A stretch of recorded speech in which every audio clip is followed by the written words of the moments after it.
এবার প্রশ্ন হলো তাহলে সুপ্রিম কোর্ট স্টে দিল কেন? সুপ্রিম কোর্ট স্থগিতাদেশ দেওয়ার আগে যেটা বলেছে যে এখানে একটা দুর্নীতি হয়েছে, কিন্তু এটাও সত্যি এর মধ্যে হয়তো অনেক যোগ্য প্রার্থী আছে, তাই জন্য এটা বাছাই করা সম্ভব কিনা সেটা দেখা হচ্ছে।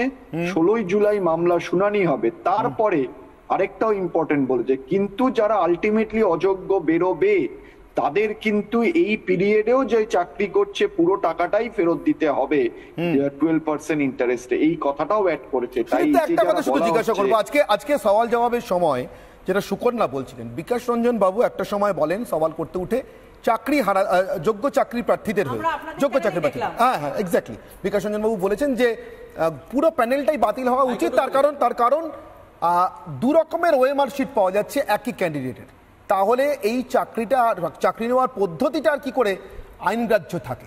সুদীপ্ত, এটা কি সত্যি আপনারা এখনো পুরো প্যানেল বাতিল চান? কেন আমরা বলেছিলাম, তার কারণ হলো বারংবার কোর্টে চাওয়া হয়েছে যে কে যোগ্য বা কে অযোগ্য তার তালিকাটা দিন। আজকের দিন অব্দি এসএসসি সেই তালিকা দেয়নি।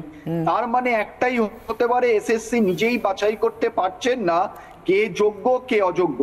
যেখানে বাছাই করা অসম্ভব যে কে যোগ্য কে অযোগ্য, এসএসসি যার পরীক্ষা সেই বাছাই করতে পারছে না, যদি বাছাই করতে না পারে তাহলে পুরো সিলেকশনই বাতিল হওয়া উচিত। উল্টে আমি আরেকটা কথা বলবো, আজকে রাজ্য যে পুরো সময় সওয়াল করলো, পুরোটাই বলে গেল তাদের ক্যাবিনেটের মন্ত্রীরা কি করে বাঁচবে।